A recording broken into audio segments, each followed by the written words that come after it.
video. Kasi hindi na ako nagbubukas ng projector. Kasi pag binuksan ko yan, abutin tayo ng 1.5 hour. Dati, before ang lockdown, 1.5 hour. Ngayon, after ng lockdown, wala naman akong sahod, 30 minutes na lang. Ayos na ba? Ayos na ba? Okay. Ready na ba? Kamusta yung excitement? Nasa 100% ba? 100%? 101 pa. Tama?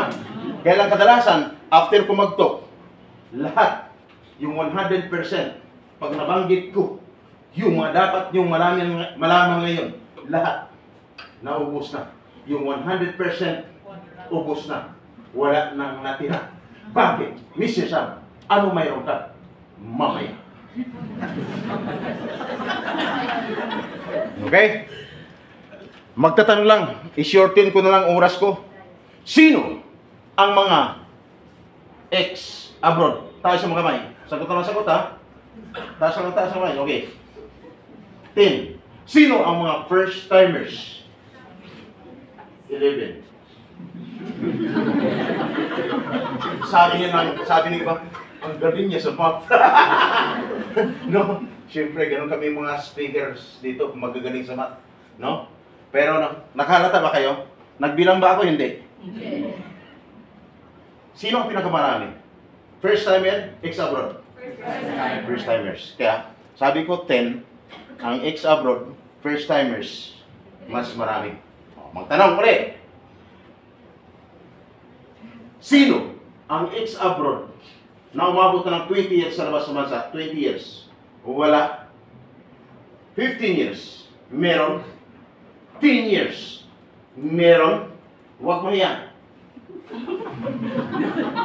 Ito. Puro dilaw yung daliri. Ex-abroad to. Sir, ilang taon ka sa labas ng bansa?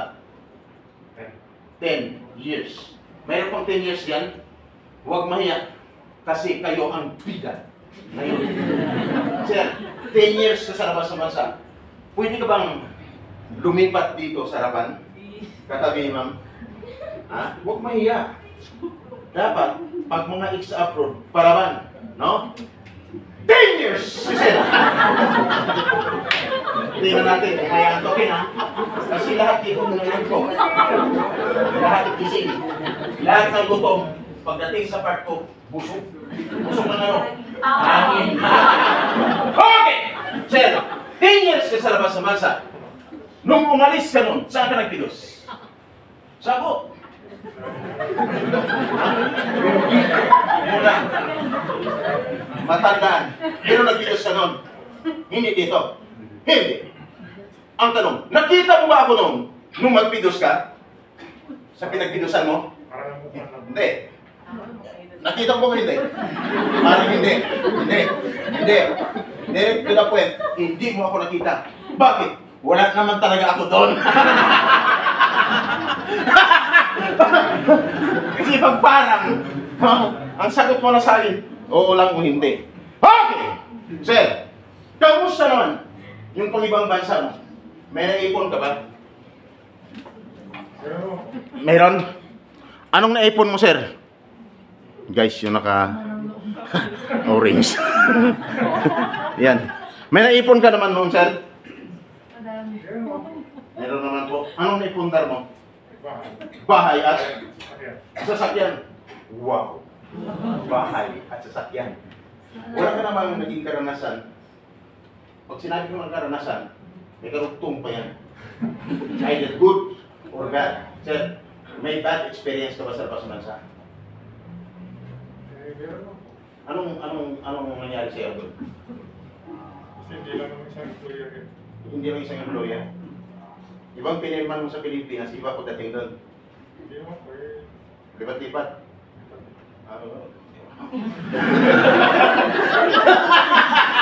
Okay. Sir, at least, nakapag-ipon ka ng bahay, nakapagpatayo ka ng bahay. Kaya dito may pag-ibig mamaya, sigurado, makapagpatayo pa yung lahat ng bahay. Gusto mo may bahay o hindi? Sino gusto magkaroon ng bahay? Sino wala pang bahay? Problema niyo yan. Mamaya, Chris. Ito pag-ibig. Isi-is pala to. O, sino gusto magkaroon ng benefits? Taas yung mga kamay. Taas! Di ba ang ganda ng benefits dito kanina? Ang isi-is may benefits din. Malaki din ang mga benefits. Dito malaki din. Yung sinabi ni Mr. Bong kanina. Magkano? Pag napuruhan ka, kulang-kulang 1 milyon, tama? Pag hindi, 7,500 US dollars. Pag hindi ka napuruhan. Pag napuruhan is 15,500 US dollars. Malaki yung maliit? Sino gusto malaki? Gusto nyo? Malin? Sabi ni isa dito, tunong na raw, Sir, gusto ko. Sabi ko, sige. Sige, umuwi ka na, wag ka na mag-abroad. Hoy! Ganun po. Makulit lang ako, no? Sus, nako. Alam nyo, kung hindi lang naubos yung oras namin ng isisis, 30 minutes talaga. Pero kaya lang, no? May orasan ko dyan. Advance yan. No? Okay. Si Sir May nakapag-ipon. Pero ang tanong, ex-abroad. Ex-abroad. Sumigaw kayo, yung pinakamalakas ha. Sumagot kayo, okay mahiya. Ex-abroad. Iparinig nyo sa mga first-timers. Ex-abroad. Masarap buhay. OFW o hindi? Hindi. First-timers. Narinig nyo? Sagot ng mga ex-abroad. Hindi. Ang iba, mga first-timers, nakapag-isip na agad. Sabi ko na nga eh. Pinilit lang kasi ako na-recruitin eh. Ayan. Hindi namin problema yan. Gusto ko lang malaman nyo kung ano ang mangyayari sa labas ng bansa. Hindi masarap. Sobrang hirap. Sobrang sakit. Pero sobrang sarap naman. Ma'am, naranasan mo na ba yung sobrang hirap? Sobrang sakit na buhay, pero sobrang sarap naman. Naranasan mo na? Hindi pa. Ganun lang. Ikaw ma'am, naranasan mo. Naranasan mo naman, hindi pa. Hindi niya pa naranasan. Ang tanong ma'am, gusto mong maranasan? Kasi, yung pag-alis mo, may sinabi ba akong masama? Di ba? Wala naman. Tingin na sa akin, wala akong sinabing masama. Mahilig ka lang mag-isip na masama. Kaya tawa ka ng tawa dyan. Dito halos lumatay ka tawa. Sige lang, tumawa lang kayo. Wala namang problema eh. May rescue team naman sa labas eh. Okay! Pag alis mo, pag nahiwalay ka sa pamilya mo, sobrang lungkot, sakit ang maramdaman mo. Lalo na, pag napalayo ka na sa mahal mo sa buhay, at nag-umpisa na kang magtatrabaho doon sa labas ng bansa, sobrang hirap, pagod, at gutom ang maramdaman mo na sobra pa sa naranasan mong gutom ngayon dito sa loob ng pidos ang maramdaman mo. Sabi na iba, gutom ba? Tapos, nung hanapin mo ang isa sa mahal mo sa buhay, hingi ka ng pagkain, hindi ka makahingi kasi wala naman talaga sila doon. No? Ngayon, pagod, gutom, walang mag-serve sa inong pagkain. Ang gawin mo, self-service na lang. Pay as you order. Hey! Makakain ka, nabusog ka, pero hindi pa rin mawala sa isipan mo yung pamilya mo. Bakit? Kasi bago ka pa lang doon. Pero kung nakapag-isip ka, kumuha ka ng cellphone, tinawagan mo. Nung tinawagan mo, uso lang yun ang video call, nakita mo siya sa cellphone, nakita ka rin niya. Pero nung biglang mag-brown out, nawala na ang signal, nawala ka, nawala rin siya. Tama? Ang sakit. Pero, sunod na araw, hanggang sa malapit na kang sumahod, nakapag-isip ka na, ito na lang ang magawa namin. Babawi na kami sa pamilya namin. No? Pagdating ng sahod, nagpadala ka. Nung magpadala ka, ano maramdaman mo? Sobrang saya. Yun ang ibig sabihin mo. Sobrang hirap, sakit. Pero sobrang tapos, nung magpadala ka na, sarap ng pakiramdam. At hindang Ang hindi lang sa sarili mo, naramdaman mo na sobrang sarap. Lalo na ang iyong pinapadalhan ng pera. Ngayon, tuloy-tuloy ang pagtatrabaho. Hindi pa ulit umabot ng isang buwan ang pagtatrabaho mo. May nagtitext na naman. Magpadala. Kasi bakit? Ang sobrang sarap na naramdaman. Pag yung tanggap pala ng tanggap ng padala na wala ka namang trabaho, wala kang ginagawang efforts, pero tumatanggap ka ng pera. Hanggang sa umabot ang isang buwan, lumagpas na. Delete ang sahod. No? Tapos, nangangamba ka naman. Yung asawa mo, text pa rin ng text. Bakit wala pa rin? Dahil nakulitan ka na, unti-unti mo na sila inuupan ng cellphone. Kaya kadalasan, pag ang asawa nakulitan, nagkahiwalayan na. Nauwi sa hiwalayan. Kaya yung isa dito, kahapon sabi sa akin, sir, hindi ko mapigilan ang sarili ko. Kung may pamilya sa Pilipinas, nagbuo na rin ako ng pamilya sa labas ng bansa. Kahit ipinagbabawal, ginawa, sinasabi, huwag mong gawin. Dos, meron sinabi, dos and don'ts. Nasabi niyo ba kanina? Bakit ko alam yung mga nilalaman ng ano na yan module? Kasi yung part ko, yung part nila is part ko.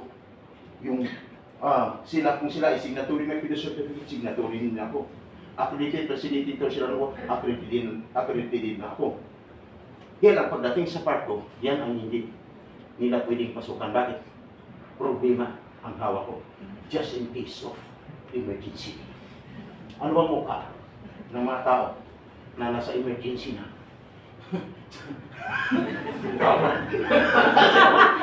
Sabi ni Sir, tingnan mo si Sir, ganun ba ang mukha?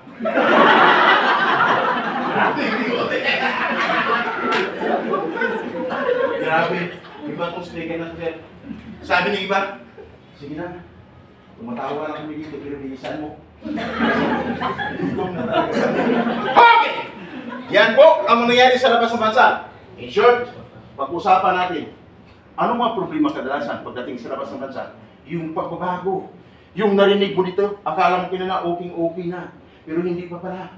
Yung nandito ka sa PIDOS, akala mo okay ka na. Pare, after na pag-PIDOS natin, flight na natin. Yung pala hindi pa. Pinag-PIDOS na, akala okay na. Pero ayon sa batas, ang isang OFW bago mag-PIDOS, dapat siya nakapag-sign na ng kontrata. Sabi niyo ba, ha? Sign ng kontrata? Bakit kami wala pa? May ibig sabihin, bawas na ang excitement mo ng 20%. Ang natira is 80%. At bakit? Kailangan kapag sign ng kontrata. Yan ang nasa batas. At dapat, pag after mo pag-PIDOS, siguro din mag-apply ka na. Kasi bakit? Ang isang OFW, mula nag-apply at nag-isahan dapat na-i-deploy na. Wala na siya dapat sa Pilipinas. Sabi na ba ha? 60 to 90 days prior. Bakit kami 3 buwan na nandito pa rin? Another 20%. Bawas naman. Ang excitement mo ang natira is 60%. At dapat kailangan bakit ka makaalis? Kasi ang iba hindi na nakapag-sign ng kontrata, hindi na nakapag-PIDOS. Ang iba dyan, nakapagbayad na ng placement fee. Yan ang pinakamalupit. Placement fee. Kung ang salary mo is 20,000, magkano dapat ang placement fee? Dapat equivalent of 1 month salary. Sabi ng iba dyan, 1 month salary. Bakit kami sobrang laki? Another 20% ang nabawas. Yung excitement mo. Ang natira is 40%. At dapat mayroong kaukulang resibo, guys. May resibo. Malinaw? Sabi niyo ba, bakit kami walang resibo? Another 20% ang mababawas. Ang natira is 20%. At dapat ano? Dapat, pag nagbayad ka sa lugar, sa labas, sa Jollibee, Talking McDo, Max Mall Hotel Restaurant, wala sa naman yung lugar, dapat sa loob ng agency. Sabi niyo ba, agency, bakit tayo sa Jollibee? Another 20%, kubos na ang excitement mo. Problema hindi. Problema. Ang tanong, sumagot tayo ng pinakamalakas. Ang tanong, tuloy hindi. Tuloy! Sapa! Tuloy! Tuloy! Tuloy ang laban. Malinaw? Tuloy bakit? Lahat ng problema may solusyon. nangyari sa iyo, inabanggit ko, baka victim ka sa labas ng illegal recruitment, i-inform mo yung agency para hindi sila madamay. Okay? I-inform mo yung agency. Kasi bakit? That is a violation of Republic Act 1842 of Anti-Illegal Recruitment or 10722 as amended of Anti-Human Trafficking Violation. Habang buhay, napagkabilang ko. Kaya ayaw ko, yung nangyari sa iba, mangyayari sa inyo. Pagdating sa labas naman sa may pagbabago, anong gagawin niyo? Ang daming sinabi kanina sa module ng Pidos. Pero hindi pa sapat yun. Bakit? Ang iba kung saan-saan nagsireklamo. Simple lang. Pagdating sa part ko, lagi kong sinasabi, pag may problema, i-inform ang agency. Malinaw? Walang ibang i-inform ko yung agency nyo. Kung nahirapan kayo mag-inform, hindi makontak, may number ako na ibibigay sa inyo. Gusto nyo madala?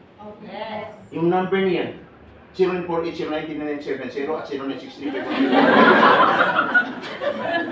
Pag nag-text kayo diyan, wala kayong ibang ka-text. May action sa problema niyo. At pag tumawag kayo, ang gagawin niya, punta ng agency, kausapin ng maayos. Ang purpose, mapabilis ang pag-solve ng problema. Nasa halip na isang problema, ipabaya sa matagal na proseso. Yan mabilisan at kagandahan, libre at lifetime ang serbisyo. Ayos ba? Ano gusto nyo? Sa abogado, may bayad. Dito, libre ang serbisyo. Gusto nyo malaman kung sino makausap nyo? Walang iba kundi ako. Ako po. Buksan nyo ang YouTube channel nyo. Kung may channel ka na, nanonood kayo ng YouTube, buksan nyo. I-search nyo sa yung Kaagapay ECTV. I-search nyo. I-search nyo. Kaagapay. 1 minute. 1 minute. Kasi ilang minuto lang natira sa atin. 1 minute. Pag nakita nyo, nakasalaming kulay itim. Nakasumbrero kulay itim na parang cowboy.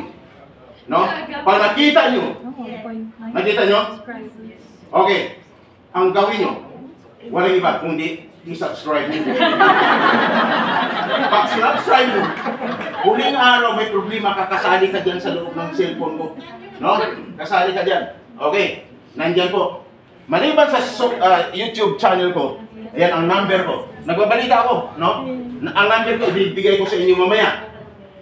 Nagbabalita ako sa radio. Lahat ng problema sa loob at labas ng bansa, katulad nangyari kay Sara Balabagan, nakulong at tinatulan ng kamatayan. Since year 2000, wala pang plano si Sira mag-abroad noon. Nasa servisyo na ako. Kaya pag narinig ako noon, sa pagbabalita, pag sinabi mula sa sunod, Makati ito siya Patrol 141 ang nagulat sa himpilan may tulong lakas 50,000 watts DWIC. Ako po yun. Sa isang radyo, pag sinabi mula sa sunod nila, ito ang RH News. Sabi ka ba kung saan ang nagbilikod sa pagbabalita, wala pong iba po yun. Kundi ako rin po. Ma'am, magana mo sis, oh? Magana ba? Oo, sinabi mo lang maganda dahil malapit ka sa akin. Ang sagot ng isa diyan kahapon, sir, hindi. Bakit? Sabi niya, ma'am, sir, kasi ang pangit mo eh. Pero may tagapagtanggol ako. Ang sabi, eh bakit? Wala naman yan sa mukha. Nung tinanong ko ma'am, sa ano yan? Ang sagot sa akin, ma'am, sir, sa performance yan. Wala sa mukha sa performance. Sa isang dyaryo, ako si Kaagapay natin. Sa isang dyaryo, ako si Latigo ng Bayan. Kaya ako nandito. Huwag niyo sayangin. Ang number ko, dalhin niyo. Gusto niyo madala ang number ko? Yes. Okay. Nabanggit ko na kanina. Sino gustong umuwi ng Pilipinas na ligtas? Taas yung mga kamay. Seryosuhan. Thank you. Sino ang gustong umuwi ng Pilipinas na may dalang pira sa pamilya? Taas yung mga kamay. Thank you. Mabuhay po kayo. Sana may apply nyo yung sinabi ko. Bakit? Pag binigay ko sa inyo yung number ko, anytime, pwedeng i-share sa inyong mga kaibigan, sa pamilya. Pag may problema, kung kayo libre at lifetime sa lahat ng serbisyo, libre at lifetime din sila. Ngayon, ibigay ko sa inyo. Gusto nyo lahat? Meron? Taas ulit yung mga kamay. Okay, ibigay ko sa inyo. Ito, sa pamagitan ng identification card. Nandito